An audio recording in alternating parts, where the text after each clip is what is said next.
So, I'm Sam Bown, and I'm here to talk to you about DoS attacks, and I've got some help in doing that, which is very good. So, I'm going to talk a little bit about the hacktivists that have used DoS attacks, because I find them interesting, and they have dramatized how much damage you can do with the various kinds of DoS attacks, at the peril of going to prison themselves for it, which is a drag. But anyway, it helps the rest of us sell security appliances, and it helps me entertain students and keep them interested in learning how these attacks and defenses work. So you will be participating as victims. Now, how many people brought a device to get killed? 1, 2, 3, yeah, not very many. 4 of you over there. Okay, that's kind of what I thought. Okay, because Ryan, who's setting up a wireless network, says he probably can't connect more than 40 or 50 before it'll crash, and I didn't think there'd be that many volunteers to get their device killed. However, I was trying in a speaker room, and I believe this attack could be used to kill every machine at DEFCON from here. I was going to demonstrate a version of that, not so lethal on a stage, but it wouldn't connect at all in the prep room, so I decided to skip that for the moment. But if any of you were unscrupulous, you could try it. Anyway, we'll talk about that later. So that's me. I'm on Twitter. I teach at City College, San Francisco, and I've got 2 guests with me. I've got Matthew Prince here, who's going to talk about his inside dealings with LulzSec, which I was very pleased to have. In fact, I met him because both of us were deplored as immoral, evil people helping LulzSec. Because I retweeted some LulzSec tweaks that pointed to stolen data, which I thought was important, and he ran a service which they used to protect themselves from attacks. And so it'd be interesting to hear about that. And Ryan here, way over there, he's going to set up the network and kill people who wish to volunteer to be DOSed with this attack, because we could learn some new vulnerabilities here. Now, they're not 0 days, because the attack I'm using here, I didn't write it and it's not new. It's been known for a year. It's just that an awful lot of people that manufacture devices don't care and have not patched it. So if anybody has any exotic devices, it would be interesting to see if they're vulnerable. Anyway, here's the summary of what I want to show you. The DOS circus is about the history of this stuff and the attackers that have been using it, and then I'll talk about the 3 kinds of DOS. Layer 4 DOS, where you use thousands of attackers to bring down one machine, usually distributed denial of service. Layer 7 DOS, where one attacker can bring down one server or more. And the link local IPv6, router advertisement attack. I talked to you last year about IP version 6, and I said it was going to bring a lot of security problems, and so it has. It's given us a time warp when a bunch of things designed in 1993 are now back on our networks, so the old tricks work again. And this is not really an old trick, but it's devastating, and I'll show it to you. You can kill all the Windows machines on a network from one attacker. And again, you only need a few packets per second to do it. So Julian Assange stirred everybody up by leaking US secrets. And he published this mysterious encrypted file as his insurance, and if he ever gets irritated enough at the fact that he's being held in house arrest and perhaps going to be deported and stuff, he can release the secret key and reveal something terrible, not yet specified. But so this stirred up these anonymous people that had gotten tired of just posting pictures of cats on 4chan and decided to save the world through denial of service, which makes a lot of sense to them, although not to me. So they started attacking. If anybody they could all agree to hate, they would blow them away. So it started with Scientology, because it's pretty easy to hate the Scientologists. And then it went on to other people, and eventually H.B. Gary Federal. This guy couldn't, he was supposed to be here, but he was issued a court order about 3 days ago forcing him to not speak at the panel and tell what really happened for the inside story here. But anyway, in order to publicize his new government security contracting company, Aaron Barr said that he could find the people running LulzSec and expose them by doing a correlation of social networking. So what appeared in Twitter, he would correlate with what appeared in Facebook and elsewhere. And so they decided to take him down. And it was extremely easy. They got a team of anonymous members. Now, Anonymous was a low-tech group, usually using really primitive tools, but a small number of them got together who were relatively skilled compared to the others. And they decided to take these guys down. They found a SQL injection and took over the email server, and then they sent emails pretending to come from the owner of the company, asking him to please change the password, change the username, and turn off the firewall. Thanks, that's working now. And once they were in, they took all their emails and dumped them on the web, because the whole thing about these guys later became LulzSec. The whole point about them was complete irresponsibility. The fun thing is to take everything every sane person ever told you not to do and just do it, and then you laugh, ha ha ha ha. So what would happen if I just dumped your whole email log out, everything personal, hurting who knows how many innocent people that just had something to say about their medical conditions? That would be a lot of fun, so that's what they did. And they found a lot of real dirt in there. it looked like they were planning to do a lot of really nasty things from H.B. Gary. And so then Anonymous decided to attack the Chamber of Commerce, having found out that they were involved in this with a Drupal exploit, again showing more intelligence technically than Anonymous had, which mostly just used that low-orbit ion cannon, which is pretty primitive. So the Jester gets in here. He is a demonstration of the power of a layer 7 attack, although no one knows exactly what he does. His tool is secret, and I'm guessing what it does. But from people who have been attacked and kept logs of his packets, they've told me that I am correct, that what he's doing is essentially using a slow loris attack with some variations. And his plan here is to be right-wing, essentially, where Anonymous and Lulzsec are left-wing. He is pro-military, he comes from the military, and he tries to punch back at anybody that he regards as endangering soldiers, like Julian Assange and Islamic jihadist recruiting websites. And he brings them down with his tool and then tweets about it. He's prominent on social networking. You can go chat with him. I've chatted with him. But he doesn't have any partners. Unlike Lulzsec, he works alone, and therefore he hasn't been caught yet. He understands military operational security. Nobody can betray him, something that Lulzsec forgot. Anyway, so he brought down WikiLeaks single-handedly and held it down for more than a day. And to prove it, I was chatting with him in IRC, and he said, okay, I'm going to turn off the attack and let it come back up. And it came back up. He said, now I'm taking it down again, and it went down again. So that convinced me that he was really in control of the attack. And here's the Netcraft map of WikiLeaks going down for more than a day, thanks to the Jester. So that was his game. Then he decided to fight with Anonymous, because Anonymous didn't like him taking down WikiLeaks. And he's been focusing on them for about the last year, Anonymous and Lulzsec, blasting each other apart with a variety of tricks, but among them, denial of service. And then the Jester got mad at Westboro Baptist. Now these guys are also pretty easy to hate. I mean, they have some ridiculous hatred of homosexuals, and then they also picket funerals, and they basically, their profit method seems to be annoying until someone finally punches them in the face and then sue. But the Jester decided to take him down, so he took down 4 websites with his tool, which he had ported to a cell phone. And from a single 3G cell phone, he says he held down 4 websites for 2 months straight. And I don't doubt that, because I know I could do it, and any of my students could do it, and any of you can do it if you just pay attention to this talk. It's not hard. The slow loris attack runs on Windows. It's not hard to do at all. And that's how it goes. Now, Lulzsec continued on a rampage, hacking everybody in sight. At one point, they just opened up a telephone line, and you could call in, and they'd hack anybody you wanted. They hacked U.S. government, military, NATO, British government sites. They dumped the contents of the Booz Allen Hamilton database. When they dumped out the Arizona cops is when I got really mad, because that was real important. And they dumped out their names and their password hashes and the logins for all the emails. And when they dumped out the Booz Allen Hamilton password hashes, that struck me as outrageous. 150,000 password hashes, half of them are cracked by the next day. So all the top military, their names and passwords are now out there where anybody can use them. I didn't think much of that. However, they also took down some games websites, which I didn't even notice, but it seemed to be what really caused trouble for them. And they put up a website to announce all the stuff they took down and all their stolen data. And then hacked PBS and put up a silly thing. And I was pretty irritated by that too. I said, why would you hack PBS? Come on, guys. Anyway, now they've been caught, largely. Ryan Cleary was one guy kind of on the periphery of Lulzsec. They caught him in June, and shortly after that they caught Tiflo, who was much more important to Lulzsec, and just a couple days ago they caught Topiary. So they really are just British teenagers, very messed up, hardly left their house, and their attitude of just taking down everything just for fun is it comes from just childish immaturity. You might wonder what makes them do this. They are just young and foolish of why they think they can just take down every government website and just for fun. Anyway, by the way, they're supposed to be both here. They're both on Twitter claiming to be here. They said they were at the pool yesterday. The Jester said he was here, and Sabu said he was here. I kind of doubt it, but maybe they are. Who knows? Sabu is the main Lulzsec person still at large, and widely assumed to be on the way down because his friends have already been arrested, and this is what always happens after they get the first one. They will betray all the rest because they don't have much in the way of operational security. Anyway, the technical part of this is you have a layer 4 DDoS is the simplest kind of attack. And this is what was used to take down MasterCard and Visa. They couldn't take down Amazon this way. Anonymous tried this. This is a protest which involves many people.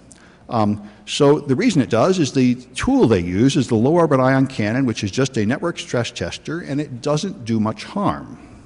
So it takes a lot of people to bring down a website this way.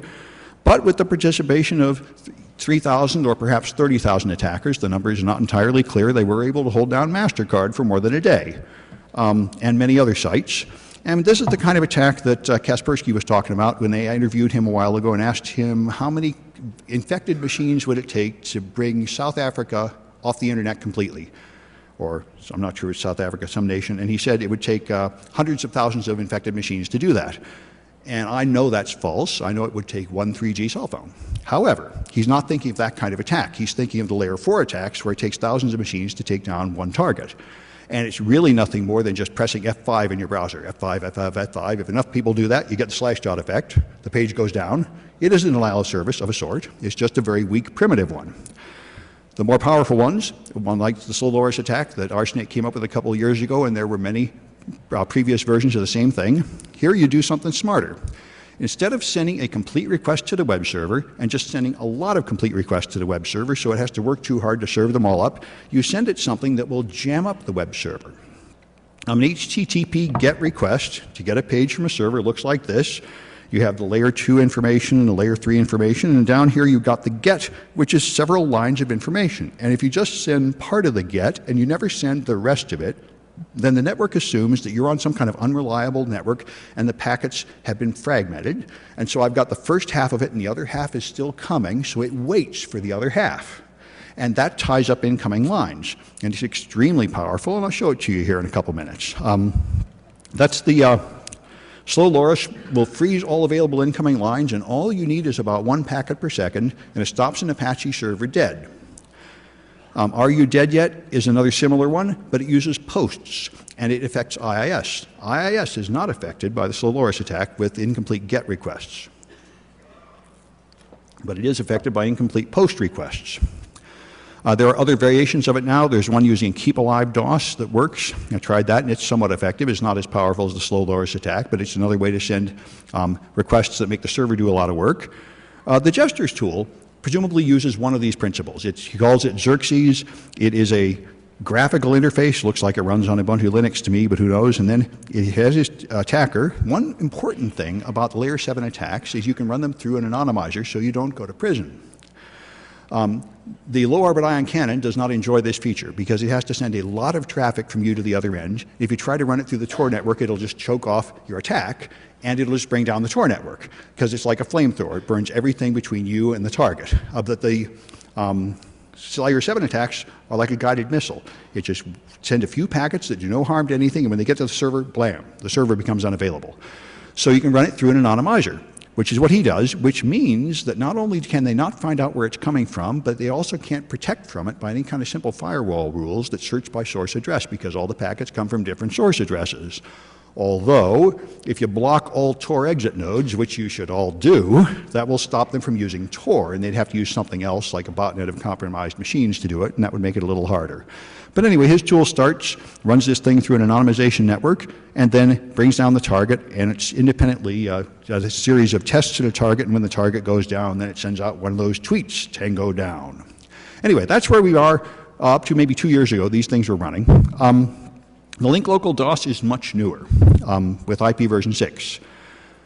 You're using IP version 6 if you have any version of any modern operating system, any modern version of Linux, any Windows, Vista, or Windows 7, or Windows XP if you turn on IP version 6, although it's not on by default. And your servers, your domain controllers, your DNS servers, your email servers are all using IP version 6, whether you like it or not, unless you have gone out of your way to turn it off. And like any other unwanted service, if you're not using it, it's opening you to attacks. So in IP version 4, when a machine joins a network, unless you're weird enough to be using static IP addresses, which most people aren't, your machine boots up and it asks the router, the DHCP server, I need an IP. It says, okay, use this IP. Then there's another back and forth to make sure nobody else is using that IP, and it's the end of the game. There will be no further DHCP traffic until you restart that machine or until a long time passes, like 4 days. That's a pull process. I need an IP, I ask for an IP. But IP version 6 is not normally done in that fashion. IP version 6 is generally, addresses are distributed by router advertisement. So the router pushes out a router advertisement and says, I am the router, everybody stop what you're doing and join my network now. everybody has to stop, make up an address, and join the network. It's a broadcast packet, although the purists will tell me there is no broadcast in IP version 6, but there is something called multicast to all nodes. So the difference between these things is theological in nature, and I don't intend to go into it. But the point is, the router sends out one packet that goes to every node, and every node now has to join the network, which doesn't seem that bad. Here's the router advertisement packet going to a multicast to all nodes address, FF02::1, and telling people what network to join. The problem is you can send out a lot of router advertisements. And when you do, the poor target joins all these networks, and that would be all right, except that Windows is extremely inefficient at doing that. So let me show you a few of these attacks. I should have some virtual machines set up. Now this is how I do it in class with my students. I use virtual machines on an isolated network. And I'll tell you a little more when I get there. So let's start with the old-fashioned attacks. Here I've got a Backtrack 5 Linux machine, and it's running as a web server. So if I go to localhost and refresh, I put up a web page here with a picture of cat. All right, so it's handing out that glorious web page. Now, if you run this page, you can see the status of your server. And let me see if I can figure out how to turn off some junk to save some room here. Can I right-click? Let's see, view, toolbars, good. Get rid of toolbars. Come on. Use toolbars, bookmarks. There, that's getting somewhere. Okay, now, that's the server status. And down here, these are the current connections. There's one connection waiting here, and all the rest are available, of hundreds of connections available. So this server can handle hundreds of people viewing that web page. So if I go over here, and this guy views that web page, it should show up here as another connection, and so it does. Now I have a couple connections. So now let's attack this poor Linux machine from this Windows machine. We'll start with the old-fashioned stuff, the low-orbit ion cannon. Let's get these things out of my way. All right, the low-orbit ion cannon is here, the thing that anonymous people use as a shortcut to go into prison. And I'll need an IP address here. Let me join this. There we are. Okay, 192.168.1 HTTP, 192.168.198.173. Hopefully I got that right. Yeah, it looks pretty good. 198.173. Okay, so this attack goes here. I need a little more room on my screen. Come on, come on. Hey. This is Lion. It lets you drag the corner from the middle now, but it doesn't seem to refresh this page in any hurry.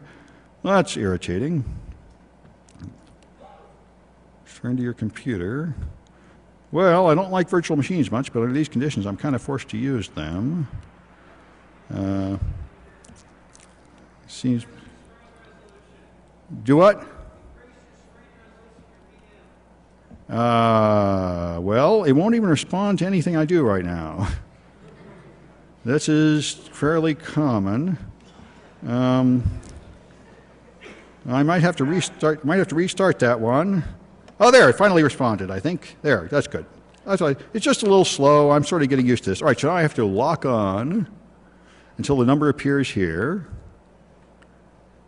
Yeah. There we are. Number appears there, and now I can do different kinds of attacks here. And I would like to scroll down, but I don't see a scroll bar because I'm being hosed here.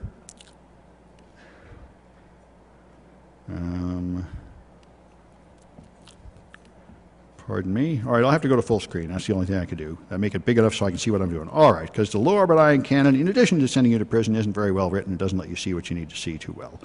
All right, so I'm going to send HTTP requests here, and I need to get to the fire button. There, I'm charging my laser. Whoever wrote there, now it should be there. It's sending stuff, numbers. Okay, it's sending complete requests back to my poor target, which is here. So my poor virtual machine here will now show that people are using up the connections.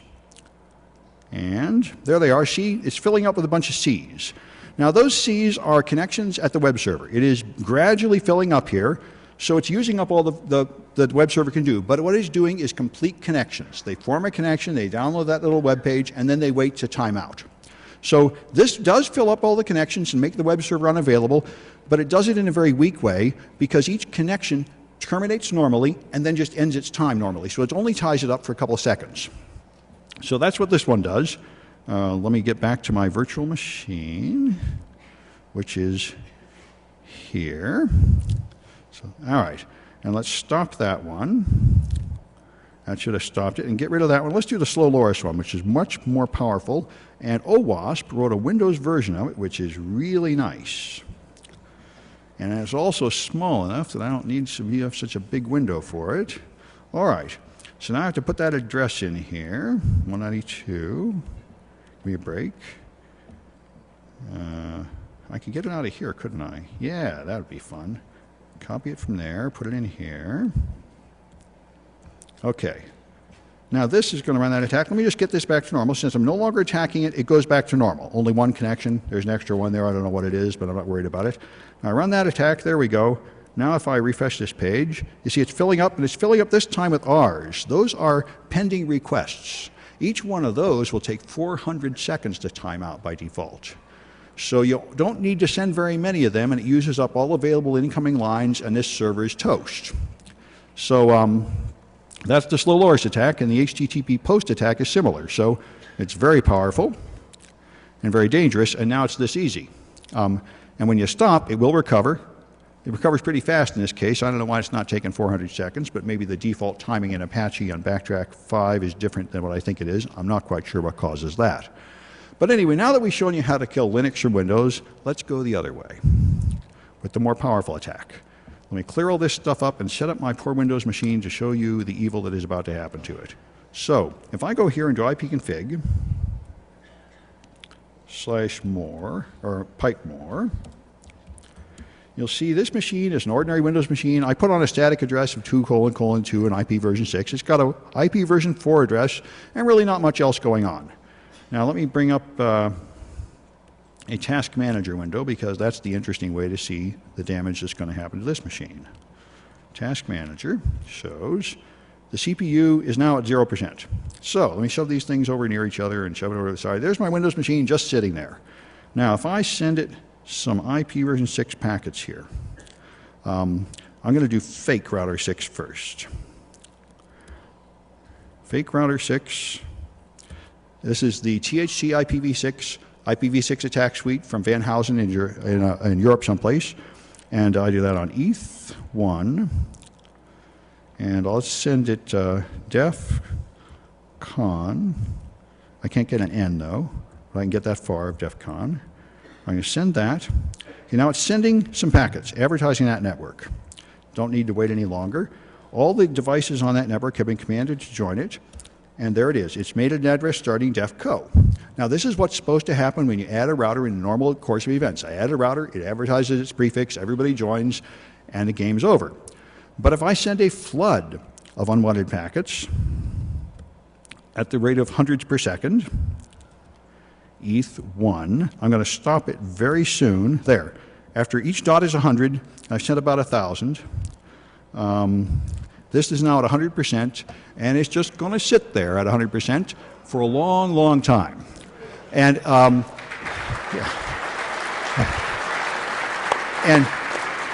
and what's worse is when I got this far, I was trying to make a project for my students sitting outside a coffee house. I said, well, this is fun, but the problem is it's killed it so bad that you can't see the addresses. If you run ipconfig, now if I stop it really fast, this will actually respond without waiting forever, and you can see what it's done. And that's why, hopefully, I stopped. There we are. You see, it's joined all these networks. Page after page of networks. That's what it's doing. And it's still adding more to that list at the rate of about 5 per second. So this is all right. But when I first tried it, I ran it for a while. Nothing seems to happen. Hey, my Windows machine doesn't respond at all. What happened here? I said, well, this is no fun. Students don't learn anything. They can't look at the damage. So I thought, well, this is a bad project. What do I do? And then I thought, hey, wait a minute. This would kill the domain controller and the email server and everything. This is really bad. This is so bad I can't tell my students at all. I better tell Microsoft quietly. So I sent out a tweet I mean, at first I did this to send out a tweet saying, hey, this attack hurts Windows 7. Not surprising. And then I said, hey, you know, I need a security contact inside Windows. So EdBot and other people on my Twitter feed immediately gave me good people inside Microsoft, and they sent me to the right people, and within 2 days I had an official answer from Microsoft saying, yeah, Van Housen told us about that a year ago, and we don't care. We're not going to do anything about it for current versions of Windows. We do not care that Windows Vista, Windows 7, Windows Server 2003, Windows Server 2008, and XP are all going to die at the drop of a hat. We may put in Windows 8 or Windows 9 or something if we have nothing better to do. I said, fine. If you're going to be that way, I'll tell the whole world about it. And I gave it to my students for homework, and I said, use an isolated network. Don't kill every machine at the college, because you could kill every machine at the college, including our servers and everything else, and my students did not kill the whole college with it, which is nice of them. Therefore, I'm still working there. I'm not out on the street with a tin cup. And so, anyway, that's the power of that attack. And so let me talk a little bit about defenses, but I think before I do that, I'm going to hand it over to Matthew here. The only thing I want you to do is if you would like to try this. Now, Windows machines are vulnerable to this, and one version of BSD Unix is vulnerable to this attack. Mac OS is not. If you look at my Mac here, ifconfig, it will show, yeah, you see them here. Don't see it. Let's try pipe more. There we are. See here, the Mac got the attack too. The Mac is the host. And as you can see, it joined some of these, those are 2001s, let's see. It joins, I think those are useless networks. It joined some of those useless networks, but it didn't join them all. Well, I think those might be from DEFCON. But anyway, what you see, if you expose the Mac to it, it joins about the first 10 and no more. It has the sense to ignore all router advertisements after the first 10 for some period of time, which is a pretty good defense. And that's what I think Microsoft should do in Windows, but they are not interested in my opinion. Cisco patched it, Juniper didn't. But anyway, if you have any devices to test, Ryan's going to set up a network there and kill anybody that wants to join it. And if you want to participate in this, here's how you do it. There, you join a network called Do Not Use.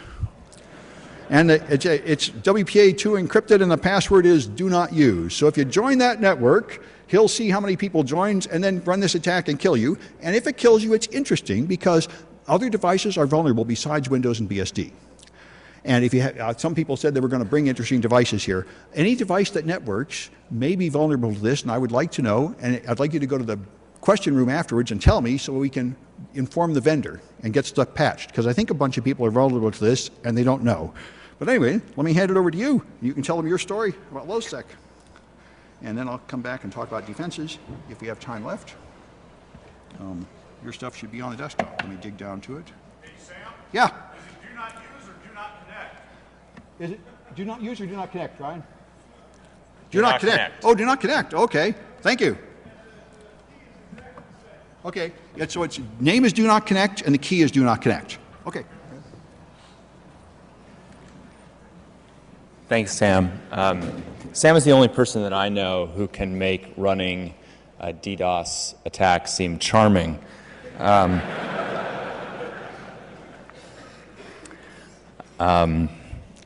So my name is Matthew Prince, and I know Sam. We both live in San Francisco, and we both got sort of dragged into the Lowell security kerfuffle reluctantly. And so I'm going to tell you the story of how I got dragged into it and talk to you about some of the DDoS attacks that we saw during the 23 days that they were active, and then what we did to stop them.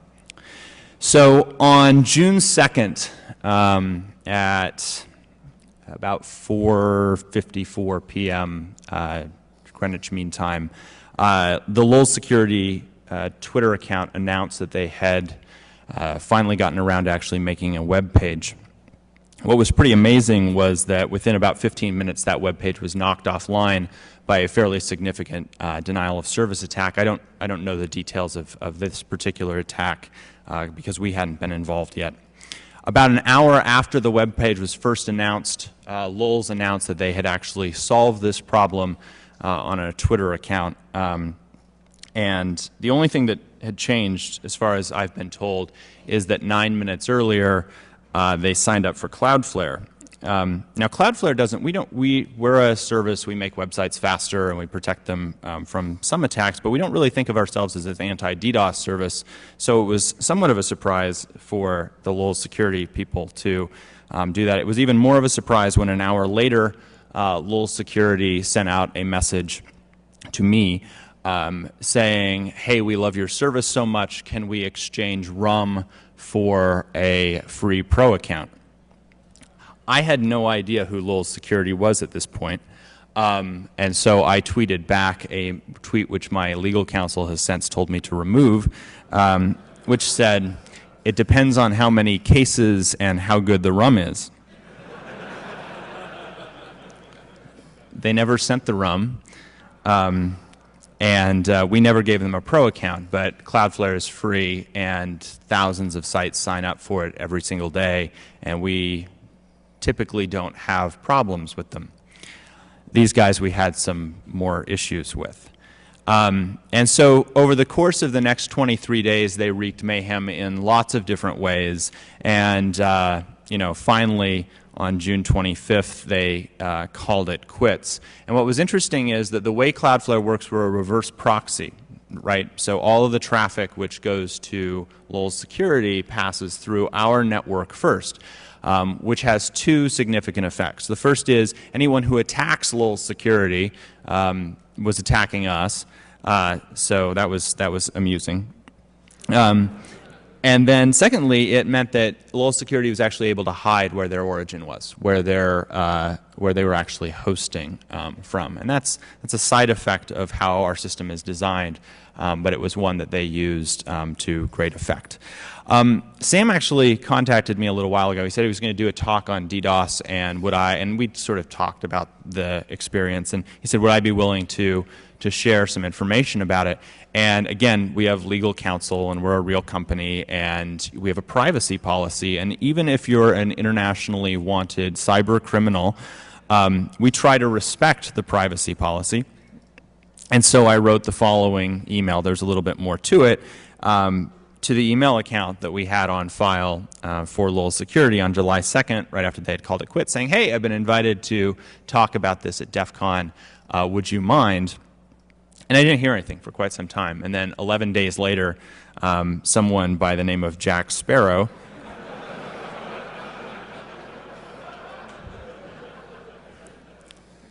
so here I am. So I can talk about some things. I can't talk about anything, everything. I can talk about things writ large. I can talk about how they affected us. I don't want to get the hosts necessarily that they were using in trouble, so I'm not going to be revealing their exact IP addresses. But let me tell you a little bit more about what happened over those 23 days. So this is the actual traffic to Lowell Security's website. Over those 23 days, they received a little over 18 million page views as people went to that site. You can see it peaked early, and then it's trailed off since then. The website is still actually on Cloudflare, although the website behind it has been taken down. So if you go to it today, you'll see an Apache configuration page. I don't know what they have planned next. What's interesting is that we can actually look at what is just the attack traffic and break that down. And I'd say that this attack traffic up until the spike kind of in the middle there was almost just background noise. It was not something that we were particularly concerned with. And in fact, what I say on a slide in a couple of seconds is that the 3 weeks that Lowell Security were on Cloudflare was actually 3 of the quietest weeks for denial of service attacks that we had seen, which is strange because a lot of people were saying that they were attacking them. There was this one spike in the center, but that seems to have been caused by a couple of very distinct events that they engaged in, and I'll talk about what that is, and then I'll talk about exactly what the sort of attacks that we saw for Lowell against Lowell's and what we did to defend ourselves. And then the ones that were sort of annoying to us. So one thing that was particularly interesting, this is on June 25th, this is the jester. I don't know who the jester is. Sam Sam's given me some background. He publishes a web page. He spent a huge amount of time trying to figure out what the backing, where the Lowell security site was hacked, and he proudly pronounced what has become gospel, which was that www.lowellsecurity.com was at 204.197.240.133, and lowellsecurity.com was at 111.90.139.55. I know where the site was on June 25th, and I will tell you it wasn't there at all. In fact, they used 7 different hosts over the course of 23 days. The original host was in Montreal, Canada. They were briefly in Malaysia, but it was in early June. That's the 111 address that's accurate. I don't know where the other address comes from. Most of the hosts that they used were actually US-based hosts, including one large host that specifically specializes in DDoS mitigation. Ultimately, they're using German hosting, and that's where they still are today. One thing that was interesting was that a lot of people claimed that they had found some way to knock Lowell's security offline, and they posted pictures online. This is actually a service that we offer at Cloudflare, which is if your back-end origin server goes down, then we'll actually show a cached version of this, and we put an orange bar across the top that says you're viewing a cached version, sort of like if you view as cache in Google. What's interesting is that while a lot of the world was claiming that they had done this, what I think actually must have happened is that the Lowell security guys got kicked off their host, because for a brief period of time, for about a 36-hour period, what they did was they actually pointed their IP address at 2.2.2.2, which is an invalid, there's no host, there's no web server running there. I think they just picked a random IP address. And what that did was it caused our system to kick into the always online mode. That actually caused that cache version to exist for a limited period of time until that cache expired. At that point, they pointed it back to a host for a short amount of time, then pointed it back to a fake address to get it up. I am not aware of any person or any time when the Lowell security site was actually knocked offline, in spite of the fact that a lot of people were trying to do that. On the other hand, they knocked a lot of people offline, which was interesting to watch. A lot of the attacks that we saw, again, as I said, we were really surprised. We had everyone on high alert. We were watching for big attacks to come in, and the attacks that we saw were generally actually significantly less than we would have expected. Pissing off the hackers that populate Twitter is not nearly as dangerous as pissing off the Chinese cyber mafia or the Eastern European cyber mafia or people that run really big extortion attacks. They run big DDoSes. These guys, they run, they're clever, but it's not the same league. We saw some layer 7 attacks that were relatively harmless, while Slow Loris and some of those tools are interesting to attack an individual web server. Cloudflare was specifically designed not only to stop layer 7 attacks dead, but we actually then record all the IP addresses that are committing those attacks, which just makes it, it's actually, we actually are happy when people attack us over layer 7. The more annoying attacks for us are the layer 3, layer 4 DDoS attacks that we see. But we run a network which is an anycasted network. And what that means is that we have a bunch of machines, hundreds and hundreds and hundreds of machines running in 14 different data centers all around the world, listening on the same IP address. So that tends to take distributed denial of service attacks or high volume attacks and spread them out over a very large surface area, which makes it much more difficult to launch something like that against us. What is more interesting, though, what the annoying attacks that hurt us were a couple of different things. The first was someone had a really big network and a lot of traffic, and they pointed almost all of it at us, and it happened that they were geographically proximate, or sort of network geographically proximate to our San Jose data center, and so they were doing enough bandwidth to our San Jose data center that what we did was we took all of our clients other than Lowell Security and we moved them to other data centers. No one ever noticed, but the San Jose data center for that period of time was only serving Lowell Security. Kept them online, though. Another attack which was really interesting, it's actually not a particularly big threat to most people, it was a threat to us, was using Google as a reflector. So we have special rules that are in place for Google's IP addresses in order to make sure that we're never blocking legitimate crawler traffic from coming to us. And so someone who was actually very clever found out that if they sent a lot of SYN requests with fake headers pointing back at our IP addresses to Google, Google would ACK back to those, and that actually created some issues for us internally. It was a pretty easy solution. We blocked the ACKs that didn't have a SYN attached to them, and we called our friends at Google and said, you'll never get origin traffic coming from this, so just firewall it off. And that was solved within a few minutes. But that was actually a clever attack that looked at the nature of how our system worked and challenged us based on that. The last one, which was the most annoying, someone did a thorough scan of our IP address ranges and found some exposed router interfaces that were out there, and figured out the routers that we were using, or just dictionary attacked against the routers, we're not sure, and they were able to launch attacks that actually shut down some of our routers. And they were able to bypass Anycast because those were specific to that. The solution, again, was fairly straightforward. We just blocked those IP addresses off to the outside network, but it was the attack that actually caused us the biggest problem and knocked a couple of our routers offline for a couple of minutes. But largely, again, you know, when I compare the big attacks that we see when a client of ours gets a letter in the mail that says, "Hi, I'm the helpful Chinese government agency. By the way, we've detected on your network that someone is going to attack you. If you send us $10,000, you know, we can probably do something about it." Obviously not a real Chinese agency, and they really can do something about it because they're launching it. Those are big attacks. These were relatively small by comparison. Sam, I think I'm losing power. So, yeah, if you can just make sure it's plugged in. So, so a couple of things. I think I got it there. So, sorry about that.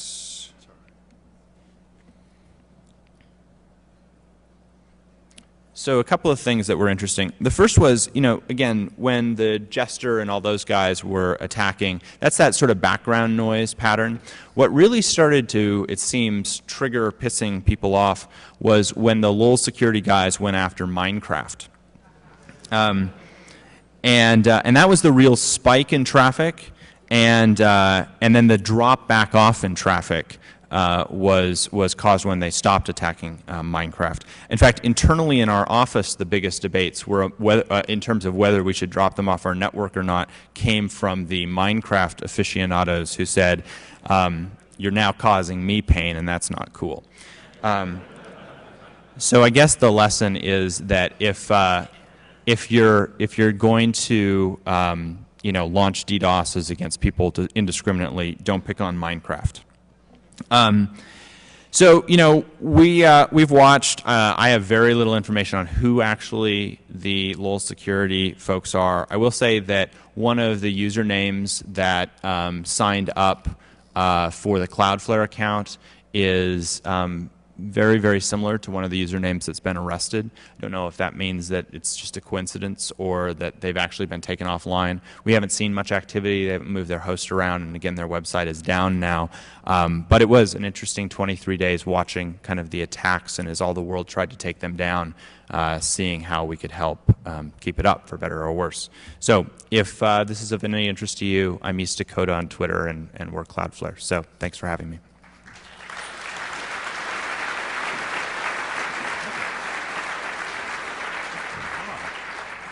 All right, thank you, Matthew. I really appreciate you coming to do that, because I am trying to improve my game. You know, I've been a breaker for quite a while. Let me see if I can find my presentation. There we are. You know, I've been giving a lot of talks, and like attack is easier than defense. So my talks are always the same. I have this new attack, it blows everything away, ha ha ha. And if you don't like it, tough. You have to like wait for Microsoft to patch it or something. Basically, you're hosed, which is a common message you'll hear at DEFCON and other conferences, but I'm trying to move up. So I've told you this stuff. By the way, there are some defenses. See, I'm trying to move into defense, which is tougher. Most of the time, defense is difficult. Now, if you want to block those router advertisement floods, you could turn off IP version 6. That will protect you, but IP version 6 is necessary, and it does things you probably want, like home groups and direct access. You can turn off router discovery with a netsh command at the command line, and that will mean that your machine does not listen, does not do anything when it gets RAs, and it will protect it from this attack. It'll mean you have to put a static IP version 6 address on it, which is probably the right thing to do on a server. You can block it with the Windows firewall, and you only accept router advertisements from the authorized router, and that will protect your clients, although it's pretty easy to defeat that by just making rogue router advertisements that appear to come from that source address, but it will stop the attacks to some extent. And Cisco makes a switch with RAGuard. Cisco patched their own vulnerabilities for this as soon as they were told by Mark Hausa, and they made a proprietary protection for your network. So if you buy a Cisco switch with RAGuard, okay, good. Right on time here. Anyway, you can evade that pretty easily. By putting in fragmented router advertisements, we'll go right past Cisco's RAGuard. So for every defense, there is another attack. But anyway, as far as defending, my conclusion has been for a long time, the only reason your website is up is because nobody hates you. If even one person hated you, you'd be down. That's what the Jester proves. That's why I think the Jester is so important for network security. He proves that just one angry man can take down a lot of websites, and you're helpless, basically.